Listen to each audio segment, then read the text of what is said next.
Rules Committee would please come to order. Please call the roll. You have a quorum, Madam Chair. Thank you and good morning. Thank you all for coming and welcome to our last committee before crossover. One item of business before we get started with those who've signed up. Senator Edwards' Senate Bill 269 will go by for the year. May I have a motion to that effect? All those in favor, please vote.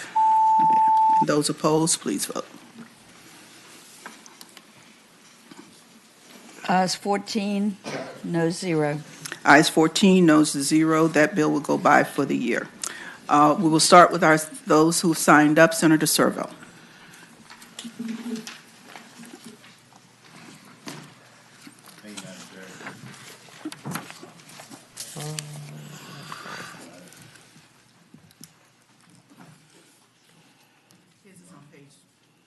His is on page 3.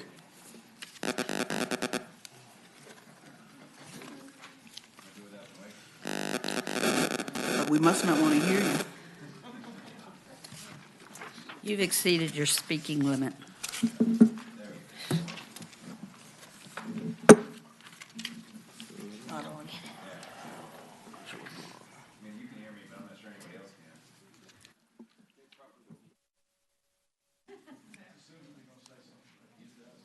Yeah, there we go. Oh, there it is. Okay.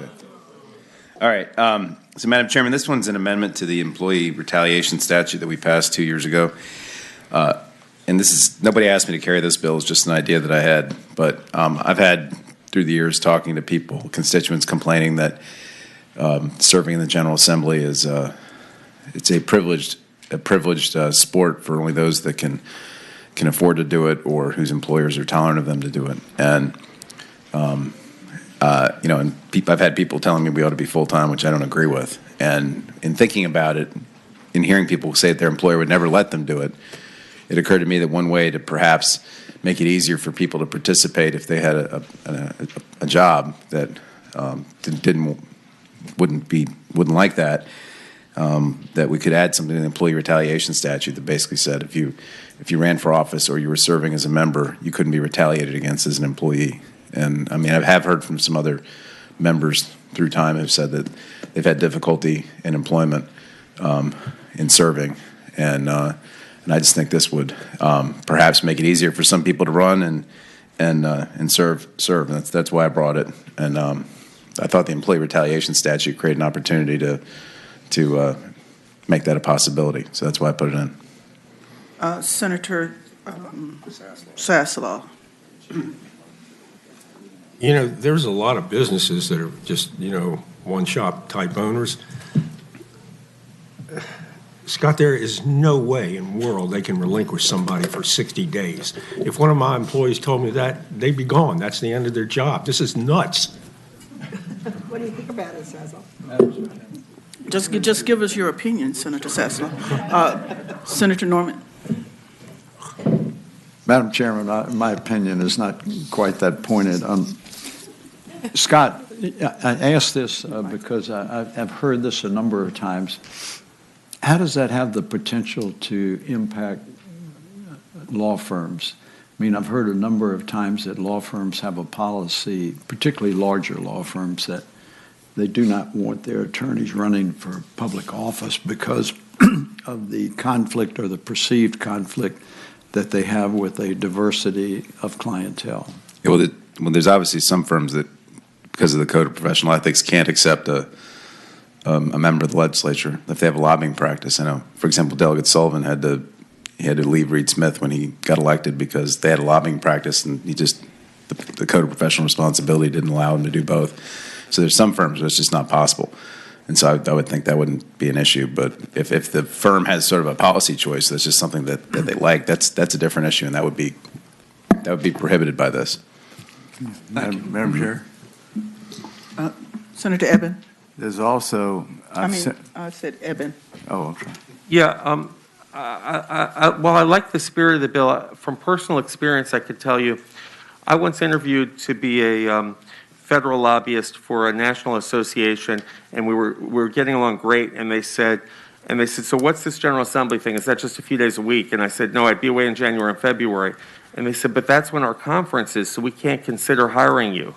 So under this, if I was working for them already, and I wanted to run for office during their most important time of the year, and it's a small firm, they would have to do without me? Yes. It would not cover hiring. This statute only applies to people who are already employed. I have a problem with small, you don't have any carve out for the smaller the employer, or? No, I'm not sure that Senator Saslow would like that either, but doesn't sound like, at least. Senator Edwards. Senator, there's one other issue. It's not the conflict of interest issue. It's hourly billing. I've had more firms, in fact, almost all large firms that I'm aware of, basically say, no, you can't do it because the hourly billing, you cannot do both. And that's the reason, not just the conflict of interest. They just don't do it in most cases that I'm aware of. I got it. Are there those here in support of this bill? If you're on the Oh, I'm Zoom. sorry. No, that's okay, Madam Chair, go ahead. Okay. Are there those in support of the bill? If you're in the Zoom room and wish to speak in support of the bill, please raise your hand electronically now. I wasn't planning on bringing anybody. Madam Chairman, there are no speakers in support. Those in opposition? If you're in the Zoom room and wish to speak in opposition to the bill, please raise your hand electronically now. Madam Chairman, there are no speakers. Okay, we have the bill before us, Senate Bill 465. Madam Chair, I move to PBI.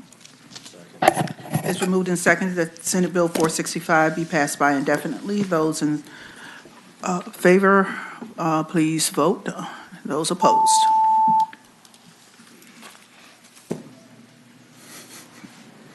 Ayes 15, noes 1. Ayes 15, noes 1. That bill is passed by indefinitely. Thank you, Senator. See you at 10. Okay. Senator Chase. You have Senate Bill 75. Yes, ma'am. Good morning, Madam Chairman and members of the committee. I present to you this morning Senate Bill 75. This bill repeals the prohibition on law-abiding citizens to be able to carry at the state capitol, the Capitol Square, state agencies and buildings leased or owned by the Commonwealth. Currently, it's a Class 1 misdemeanor. Just as a reminder, the U.S. Constitution and the Virginia Constitution protect our Second Amendment rights, saying that a well-regulated militia being necessary to the security of a free state, the right of the people to keep and bear arms shall not be infringed. You know, Madam Chair, members of the committee, we had one of the largest VCDL rallies in Virginia's history with over 50,000 gun owners, and not one single incident occurred. And this policy, this law change didn't take place until 2020. And we don't see any instances here at the Capitol that would have created or caused us to restrict a law-abiding citizens to protect ourselves. And I'll just tell you, right here in Richmond, which is only 20 minutes from my home, the increase in crime right here in Richmond since the new gun control law went into place is staggering. You have a 1 in 25 chance of being a victim of crime right here in Richmond. Crime in Richmond, Virginia is 114% higher than the Virginia average and 59% higher than the national average. We have to protect the law. We have to protect the rights of law-abiding citizens to be able to protect themselves. Arming the good guys allows them to protect themselves against the bad guys who don't follow the law. Law-abiding citizens, your constituents, want to come to the Capitol, but they're afraid. Many of them are afraid to do so and come to Richmond and talk to their legislators because it requires disarming first. Parking in an untended dark parking lot with no cell service, and then walking blocks, sometimes miles even, to come to the Capitol. I'll just remind you of an incident that occurred on December the 4th of 2020, where you had a 21-year-old Richmond man who was arrested for a shooting at a state parking deck, and that one occurred on 7th and Marshall Streets, just north of Capitol Square. I, like you, I'm 100% against gun violence. 100% against it. I'm a mom. I've got 4 kids. I'm against gun violence. Creating laws that restrict law-abiding citizens only empowers and emboldens criminals. Criminals don't care about our laws that we pass. They don't look on July 1. Senator Chase, could you wrap up your remarks? I will, yes. I would just like to say, finally, I am a graduate of Virginia Tech, class of 92, and I remember the horrific tragedy that occurred at Virginia Tech. But what if there was a good guy, a good girl with a gun? April 16, 2007, 14 years ago, there was an attack on my dorm, West Ambler Johnston Hall, and also Norris Hall. Cho had been diagnosed with selective mutism and severe depression during much of his middle school and high school years. He received therapy and special education, but because of federal privacy laws, the university was unaware of Cho's criminal diagnosis or the accommodations he'd been given. Madam Chairman, let's allow law-abiding citizens who conceal carry to protect themselves to not have to worry about locking up their gun and somebody stealing their gun out of their car to follow the laws here in Richmond. These are good people that follow the law. They're not looking to come and show their gun at the Capitol. They're scared. And I know a lot of women are scared to come into the Capitol. And they just simply want the right to protect themselves. And I believe that we do have some mental health issues that we have to acknowledge. But we can't penalize and infringe upon people's Second Amendment for a few people that have mental issues. We have to protect the law-abiding citizens and respect and honor the Second Amendment. Thank you, Madam Chairman. Thank you, Senator Chase. Are there questions to the patron? Are there those here in support of Senate Bill 75? And there will be 3 minutes total, not each individual, for this legislation. All right, Madam Chair, Philip Van Cleve with the Virginia Citizens Defense League. Right now, at 2 in the morning, if you're driving down 95 and you need to use the rest stop, you can't protect yourself there. And things happen at rest stops. You're often there, and there's certainly no police around. And it goes on and on. We highly support this bill and restoring our rights to where they were. Thank you.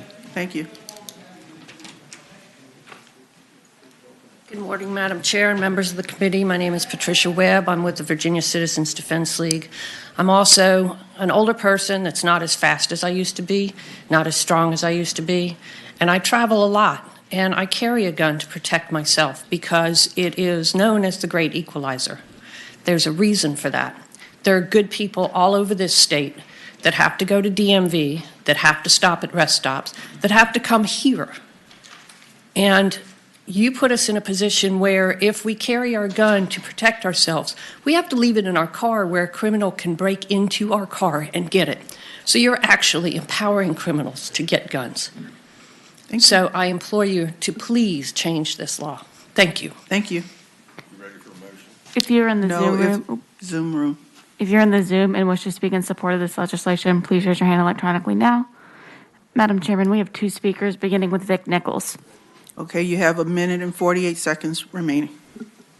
Thank you. We have had government judging people guilty before innocent on a lot of issues, race and gender. It was wrong then, and it's wrong now to judge people simply because they carry a firearm.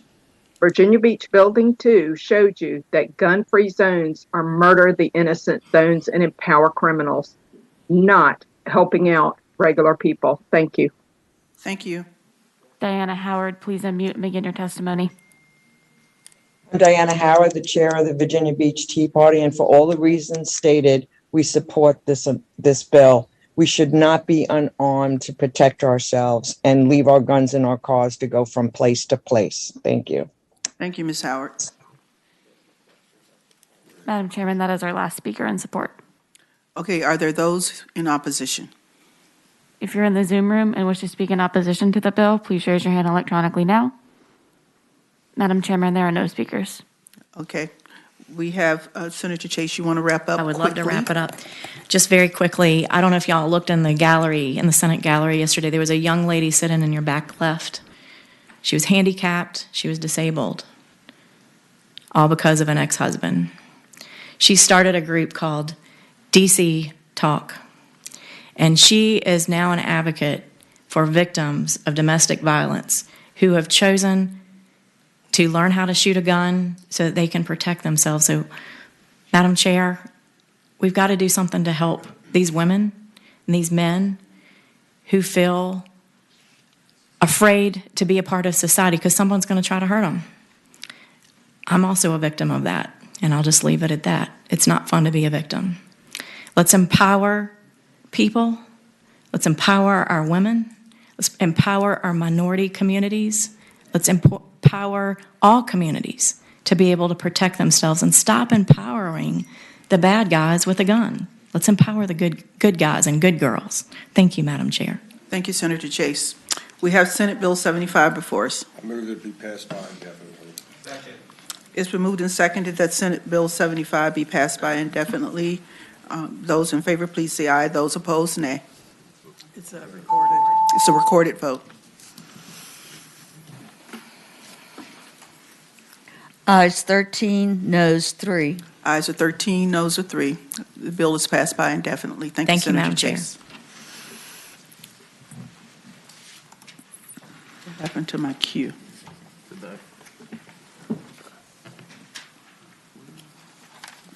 Senator Bell.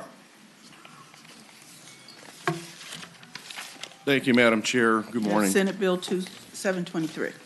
This bill is about the Virginia School of the Deaf and Blind. For the past couple of years, I've had the honor of chairing the Board of Visitors for this school, and it's a wonderful facility.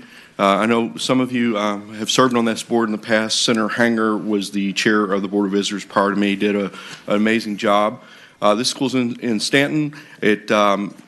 It really has some great challenges, frankly, and COVID has only made it more difficult because children go there and they stay overnight during the week. They go home on the weekends, and particularly children who can use sign language to communicate with their parents. Having a good IT connection and resources to do that is important. This is part of a larger strategy. One of the things we found is, first off, the IT system at the school is very antiquated. I actually asked Verizon and AT&T to come in and evaluate it, and they came back to me with a report that said, we need to scrap the whole thing and start over again. It's under the VITA system, which, frankly, probably works well if you're in the Richmond area, or it works, but when you're isolated and different, it doesn't. And we did some research. We feel like that the school would work better for resources and other things if it was treated more like a UVA statewide institution and reported directly to the governor and would not be embedded in an agency budget and embedded in competing for resources. Because frankly, it hasn't competed very well for resources. I put in a budget amendment for the caboose budget, and hopefully we can get the money to upgrade this IT system. But I want to put you in the picture of a parent who sends your child there, and you want to communicate with your child, and you need to use sign language, you need video to do it. If they have more than 2 children try to do this at once, the system crashes. Staff members are going to their homes to make communications. They can't do any kind of group video conference with the staff. The system won't handle it. Beyond that, we have to provide food for these children. There's resident advisors who are in the dormitory areas to provide supervision, and we have housekeeping and cleaning. We're competing against hotels and restaurants for the resources. And frankly, we can't move as quickly to hire people. There's positions now that have been open for 13 months. So being able to operate with a little bit more flexibility, I think would do a tremendous good for this school. And we frankly need to do something because the hopes of the children who are blind or deaf, they're dependent on us. And a one-size-fits-all, and frankly, embedding them into an agency just hasn't worked. And I'm not here to disparage any administration. This has been like this for a while. But I think we need to find a different and a better path for these children and the staff there. Thank you, Madam Chair. Are there any questions to Senator Bell on this bill? Are there those in support of the bill? If you're in the Zoom room and wish to speak in support of this bill, please raise your hand electronically now. Madam Chairman, there are no speakers in support. Anyone in opposition?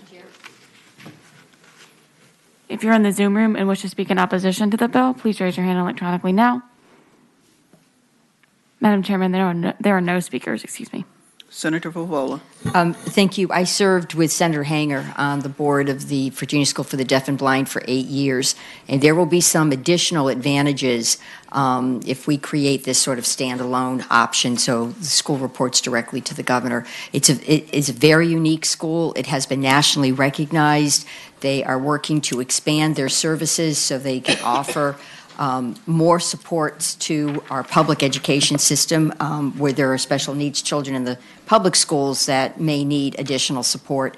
This is a really worthwhile, it's a very worthwhile institution, but I think that this proposal on the organizational structure and having it report to the governor is wonderful. So I move that we report the bill. It's been moved and seconded that Senate Bill I got 7. a question, Madam Chair. Senator Edwards. Yes, Senator, what is CIO? I keep seeing the word. Chief Information Officer, Madam Chair. It's not really spelled out here. Okay, thanks.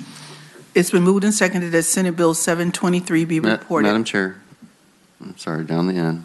Senator McPike. Thank you, Madam Chair. Sorry, I did have just a technical question. It's my understanding, based on the fiscal impact, you want them to not be under the VITA umbrella. Correct me if I'm wrong. Madam Chair, that's correct. Is there a way that you can still get what you need by having a sort of set up an independent agency? But I think this past year we've also seen security breaches. We've also seen lots of other things going on that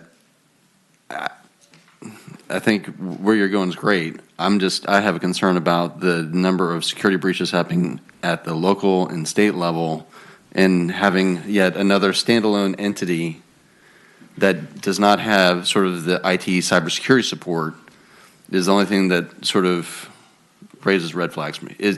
How do you address this? I mean, I like this independent agency. I like the support it needs. However, we have a lot of risk out there. How do you deal with that? Madam Chair, the IT issue is, to your point, addressed in the bill separately. It's on line 7273, and that really addressed the VITA portion. The alignment to the governor is a separate issue. Specifically to the IT issue, I would say, in some ways, from a state perspective, I think we will be less risky doing this, having a standalone, because right now this is connected to the network we have here as well. And that creates another risk because it's remote from where the most of the connections are at. For instance, if we look at VMI, Virginia Tech, UVA, they still have cybersecurity, and we will have that. But it will be appropriate for a standalone educational institution that really is right now treated as just a government agency, treated the same way as frankly, non-educational functions. So it's really a two-pronged thing. One is the IT issue, to your point, and the other is really the issue of where it's aligned. But the intent is certainly not to take away those cyber protections, but frankly, to make it appropriate for an educational institution, not just part of a larger government agency. Okay, we have a motion. Madam You have another Chair. question? Senator McPike. Thank you, Madam Chair. Not to slow down the train. I'm in favor of it, but I really feel uncomfortable about the removing the VITA portion. And I think if this is a service relationship issue with the agency, we should hammer it out with them. I mean, any customer relationship of any other agency, you got to roll up the sleeves and hammer out what the issues is. If it's a funding issue, bring the funding issue back to be addressed. But I don't see how $300,000 based on the fiscal impact is going to cover holistically all the IT needs of the institution. Madam Chair, there are 66 students at the school today, plus staff, so we're not talking about a huge facility. We believe enrollment will go up post-COVID once safety precautions are there. So the amount of money we believe is sufficient. Frankly, if taken away from VITA weren't part of the bill, I'd strike the bill, because that is the most important thing we need to do. VITA has been a disaster for the school for many years. It's just the one-size-fits-all solution that probably works well in Richmond proper just does not work well for this school where it's located and for their needs. They have Braille readers and printers. They have things that are very unique to this school. And there are no other place in the system that's supported by VITA has those kind of requirements. Madam Chair, Madam Chair, I direct the gentleman from Prince William to the, what's already in the code exempting public institutions of higher education. They meet the conditions prescribed by sub A, already exempts them from VITA. So I don't think we're doing anything new here. We're just saving this small agency a little money. Any further discussion? Second. It's been moved and seconded that Senate Bill 723 be reported. All those in favor, please say aye. Those opposed, nay.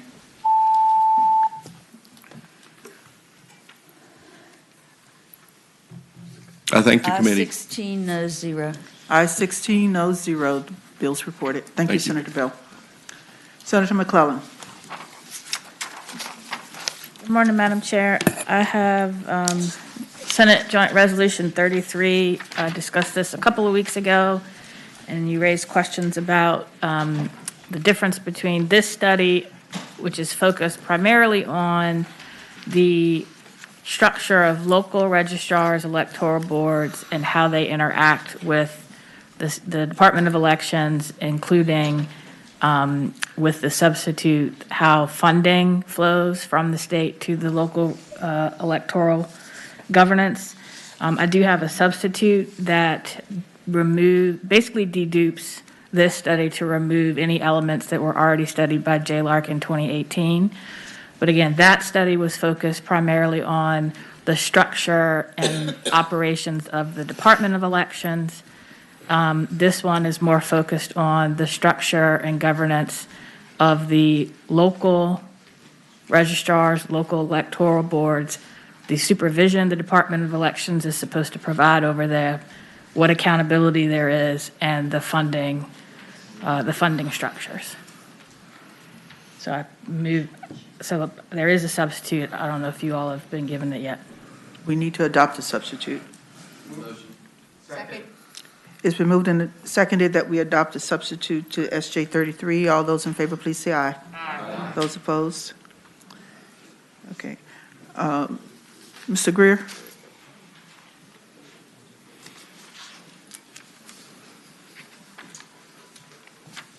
Good morning, Madam Chair, members of the committee. Yes. Is this, can JLARC take on this additional study? We can. Senator McClellan has given us 2 years to do it, so we've got through 23. So certainly with that 2-year time frame, we have the capacity to do the study in 23. Okay, thank you. Thanks.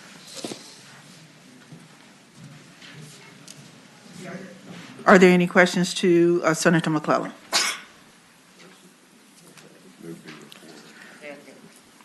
Okay, it's been moved and seconded that SJ 33 be reported. All those in favor, please say aye. Aye. Those opposed? Thank you, Madam Chair. Okay. Thank you, Senator McClellan. Senator Kiggins. Good morning, Madam Chair, members of the committee. I have Senate Bill 704, which is about school health services. And this bill simply requires that the superintendent of public instruction at least annually survey all the local school divisions and use that data to strengthen the comprehensive availability of school health services information.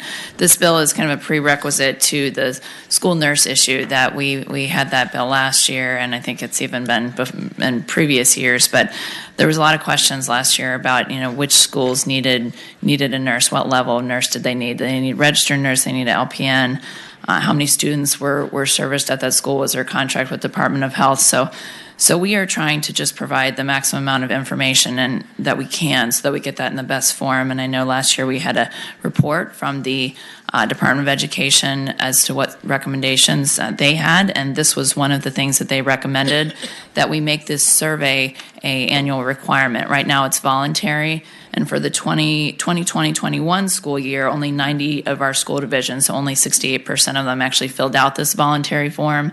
And the form is important because it tells not only the number of health professionals at a school, but the number of students, the percentages who have health needs, chronic health needs, number of visits to school health office, the health services that have been provided. So there's a lot of just important information that can help us then determine, how we are going to require, how, if, and when we're going to require a school nurse in every school, with the goal, hopefully, of having a registered nurse in every school. The report would be submitted to the Board of Education, and I think it would just be kind of that missing puzzle piece that we need so that we can have those health services provided to students. Last year, we saw just, with COVID, and we talked about it last session, but, our school health professionals, our school nurses provide so many things, not just emergency care, but also the chronic care needs of our students, our mental health needs of our students, especially with COVID infection control, tracking and tracing. So there's a lot of really important things that, especially children that might not otherwise get these health services, will be able to have. So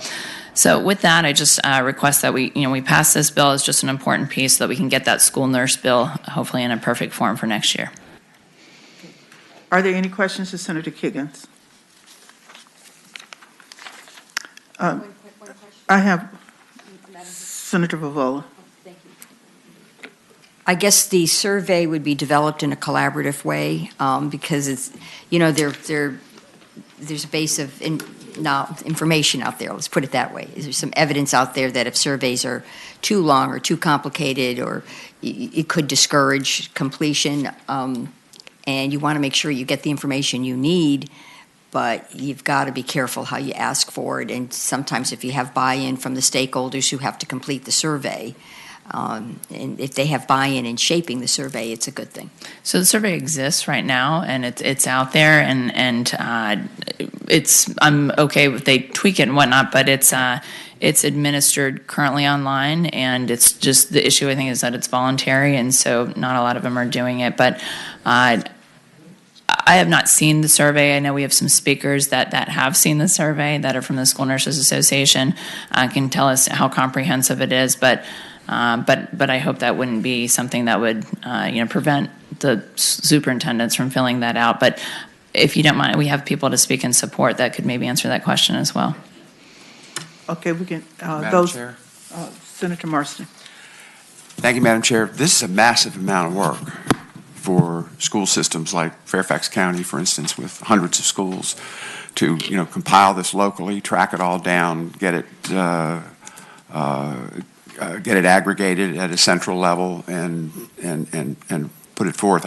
I don't know that it wouldn't have a fiscal impact on a huge school division like that to find somebody who's going to have the time, or a group of people to have the time to put all this together. So I just wanted the committee to be aware that this is not a light lift. Thank you. Those in support. If you're in the Zoom room and wish to speak in support of the bill, please raise your hand electronically now. Madam Chairman, we do have one speaker virtually in support. Okay.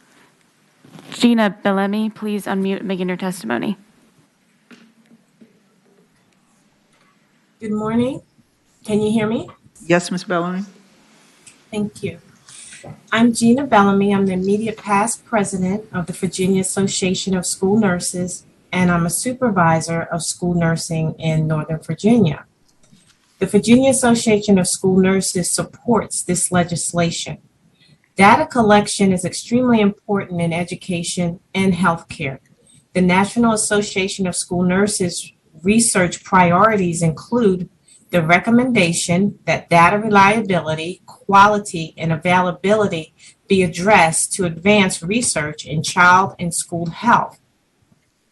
Every school nurse has the following data at their fingertips: the prevalence of students with chronic health conditions, percentage of students with health service written in their records, the number of visits to the school health office and the disposition, and so much more. School health services should not only be consistent with their colleagues in other healthcare settings, but consistent with educators that collect pertinent data to evaluate student needs. As you know, the Virginia Department of Education collects achievement data in an effort. Could you wrap up your remarks, please? All righty.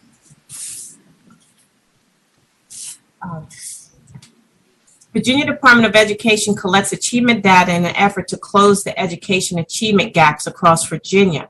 The collection of school health data could assist in the same way to address the healthcare inequities noted across the Commonwealth. Thank you. I note that there are 4 more speakers in the queue. I will give you 3 minutes to total, not 3 minutes each, to make your remarks. Amy Paulson, please unmute and begin your testimony. Thank you for allowing me to speak today. I actually am not a school nurse. I work for Eastern Virginia Medical School in the Department of Pediatrics. And almost all the work that I do is community-based. And so we do a lot of work not only with our local schools and school systems, but also with the State Department of Education and Virginia Department of Health. And ongoing for well over a decade, almost 2 decades now, we've struggled to be able to leverage community resources to be able to help support schools to address issues related to chronic disease like asthma and life-threatening anaphylaxis from allergies, as well as a number of other health issues that happen in schools. Schools already, especially the large divisions, have computer systems that already collect a lot of this information. It's simply reporting it. It's not a big lift for them at all to do this, and it would greatly improve our ability, not only at the local level, but also the Department of Education and the Virginia Department of Health's ability to be able to better support school systems and school nurses in the work that they do, and to ensure that child well-being and child safety in a school setting is protected. Right now, it's very difficult to be able to help support and to be able There's a little over a minute and a half left. leverage resources when we don't have the data. We're operating blind. Thank you. Angela Moore, please unmute and begin your testimony. Good morning. I'm here representing over 500 school nurse members as the president of the Virginia Association of School Nurses. And just so you know, we are in full support of this bill. The school health data collection is necessary for the continuous improvement of school health services in Virginia. The number and composition of school health staffing in schools across the state is currently unknown without this mandate, meaning we have no idea how many nurses, clinic attendants, or volunteers are in our schools. We are unable to plan for adequate professional development for our school health personnel without this information. And please be mindful that there is no fiscal impact attached to this bill because all activity in school clinics must already be documented. School nurses and clinic attendants are known. There's less than a minute left. Okay, and this information collected in no way details individual student data. It is all done in an aggregate manner, so there's no need to worry about that. So I'll say thank you and let someone else speak. Thank you. Vicki Southall, please unmute and begin your testimony.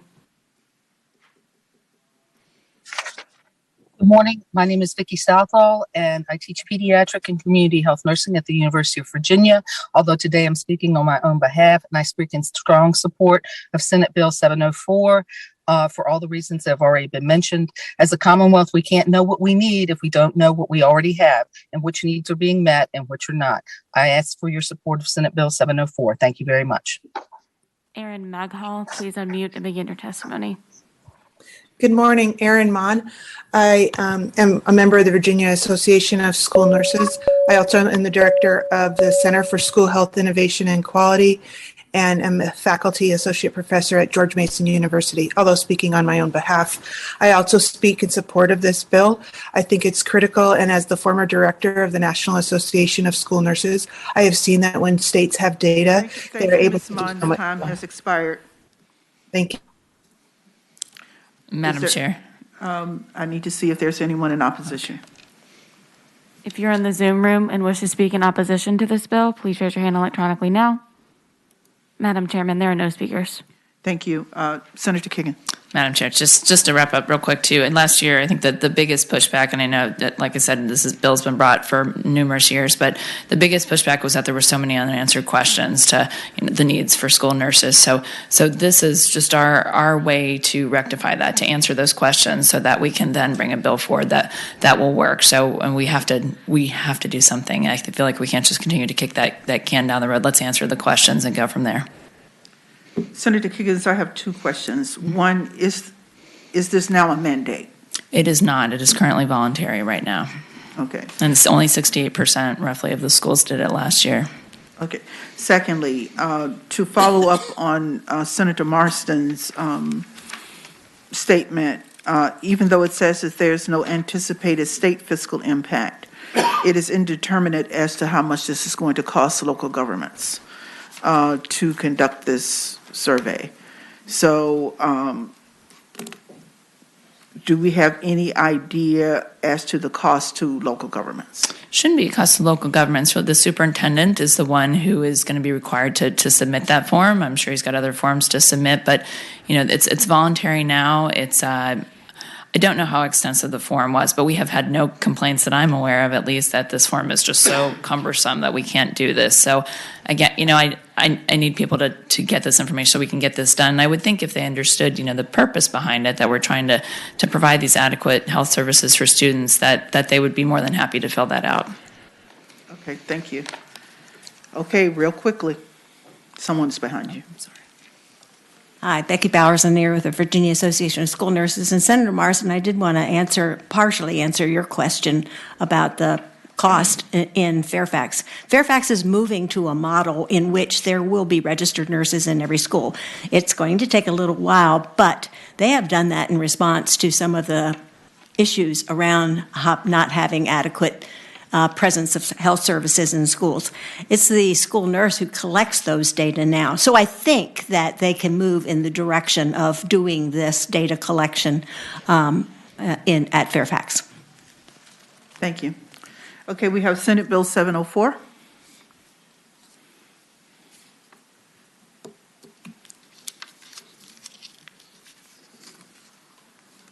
Madam Chair, I second the motion. I didn't hear a motion. It's been moved and seconded that Senate Bill 704 be reported. All those in favor, please say aye. Those opposed, no.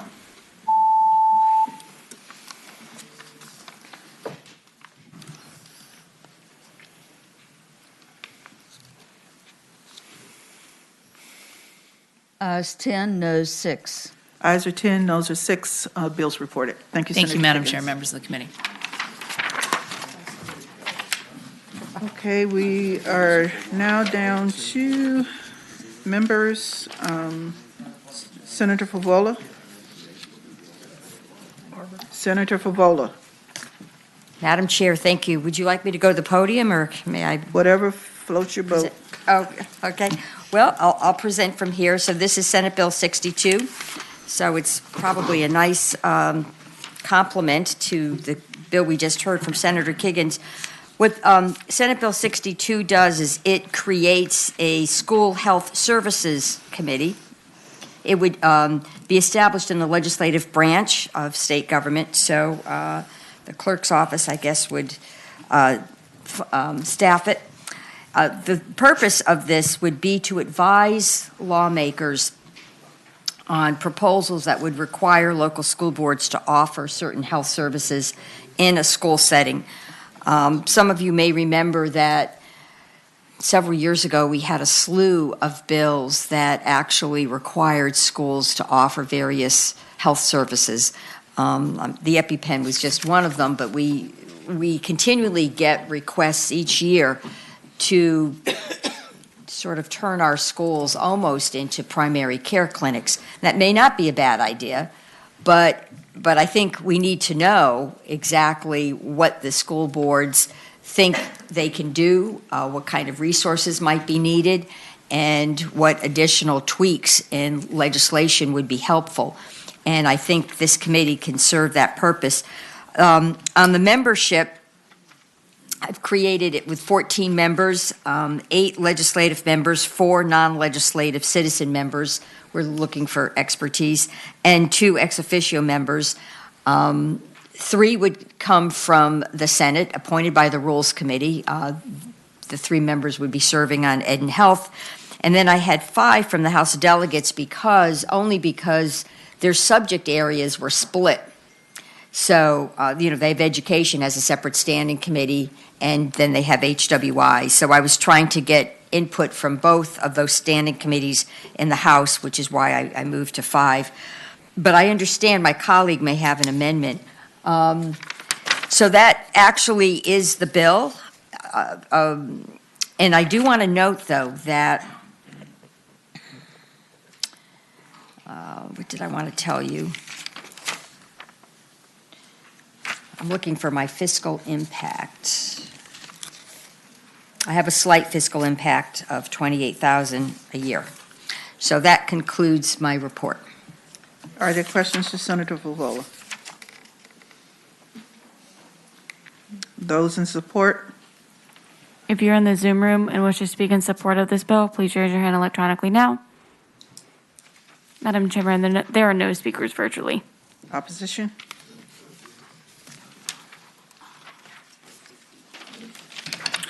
Good morning, Madam Chair. Joel Andrus on behalf of Virginia Beach City Public Schools. I want to say that thank Senator Favola for carrying this legislation. I think she described the bill just right. We are in full support of the bill. We feel that it's really important as we think about all the things that we're putting on teachers and administrators and folks like that, and we talk about teacher recruitment and retention. It's important to understand all of the things that we're requiring teachers to do, and we think this is an important first step in that regard. Thank you. Thank you. Good morning, Madam Chair, members of the committee. I'm Bev Lammy. I represent Henrico County Schools, and we are extremely appreciative of Senator Favola to bring some sunlight on this issue.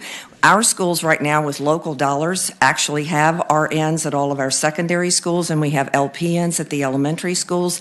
We made that decision because of how many physical just needs that we had in the schools with the students. Right now, over 10% of our student population has asthma conditions. Last year, you all passed legislation for that.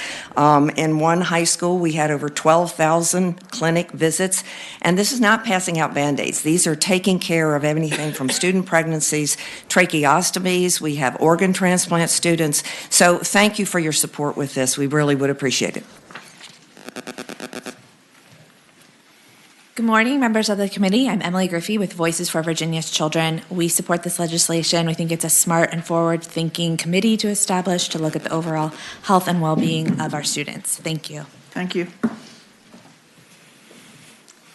Hi, Becky Bowers-O'Neill with the Association of School Nurses, and we also support this. The health policy issues that come before the State General Assembly could probably serve to be vetted by individuals who look at the policies as they are coming forward and what impact they would have on the health of the students and the burden on schools, but primarily on the health of the students and how we're going to take care of them best. Thank you. Thank you. Those in opposition? If you're in the Zoom room and wish to speak in opposition to the bill, please raise your hand electronically now. Madam Chair, there are no speakers in opposition. Thank you. Senator Favola, you said there was an amendment? I'll let my colleague speak. I had heard that Senator Barker wanted to make a tweak, but I'll let Senator Barker take it from there. Madam Chair, I would like to flip the numbers of House and Senate members from 5 House members and 3 Senate members to 4 and 4. So we have equality on the commission. There's an amendment that we equalize the number of House and Senate members. Did I hear a second? Second. There's a second. So it's been moved and seconded that we amend the bill to equalize the House and Senate members. All those in favor of that amendment, please say aye. Aye. Those opposed? Okay, so the bill is now amended. So we have Senate Bill 62 in front of us as amended. It's been moved and seconded that Senate Bill 62 be reported as amended. All those in favor, please vote aye. Those opposed, no.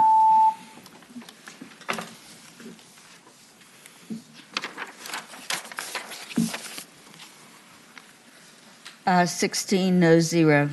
Ayes 16, no 0. That bill is reported. Senator Normand, you have Senate Bill 38.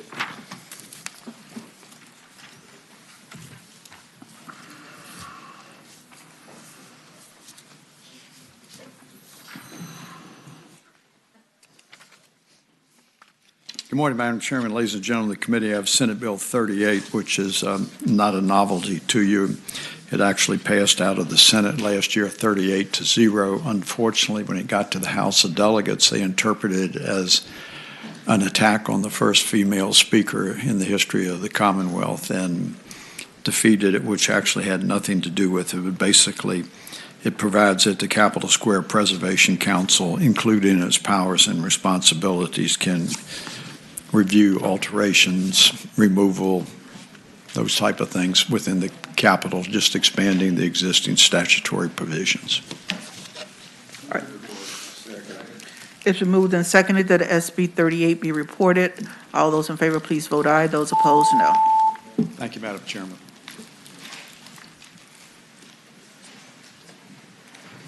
16, no 0.